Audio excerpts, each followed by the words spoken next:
हे सगळे पैसे वेगवेगळ्या प्रकारे ठेवलेले आहेत।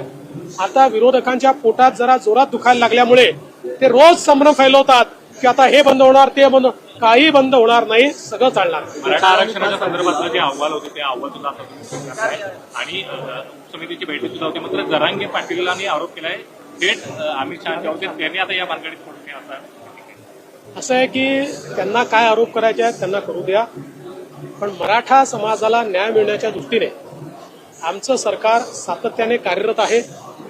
आज अण्णासाहेब पाटील आर्थिक विकास महामंडळाच्या माध्यमातून 1 लाखपेक्षा जास्त मराठा उद्योजक आम्ही तयार करून दाखवले। सारथीच्या माध्यमातून IAS, IPS, MPSCतले विद्यार्थी आम्ही त्या ठिकाणी करून दाखवले। मुलांना त्या ठिकाणी शिक्षणाकरता हॉस्टेलच्या व्यवस्था असतील, जिथे हॉस्टेल मिळालं नाही त्या ठिकाणी भत्त्याच्या व्यवस्था असतील, हे सगळं आम्ही त्या ठिकाणी केलेलं आहे आणि 10% आरक्षण देखील आम्ही दिलेलं आहे। आणि याच्या व्यतिरिक्त ज्यांचा कुणबी दाखला मिळतो त्यांना त्या ठिकाणी कुणबी म्हणून देखील आरक्षण हे आम्ही देतो आहोत।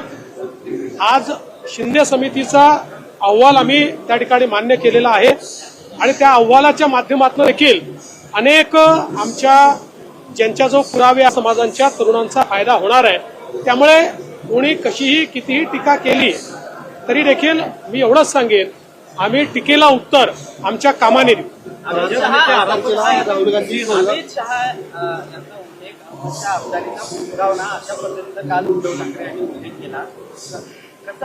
ज्या पद्धतीची भाषा आता वापरली जाऊ लागली, असं आहे मी एवढंच म्हणेल की माननीय उद्धव ठाकरेजींनी आरसा बघावा, कारण ज्या काश्मीरमध्ये 370 कलमामुळे काश्मीर भारतापासून दूर झालं होतं ते 370 कलम रद्द करणारे मोदीजींसोबत अमित शहा आहेत।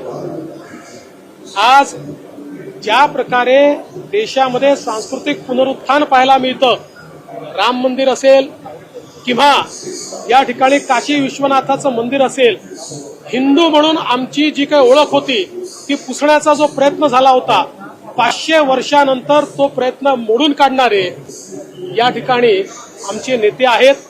त्यामुळे त्यांना अशा प्रकारे त्यांचं संबोधन करणं म्हणजे मला असं वाटतं की एकदा आपला चेहरा हा आरशात पाहून घ्यावा। भाजपने ते आरोप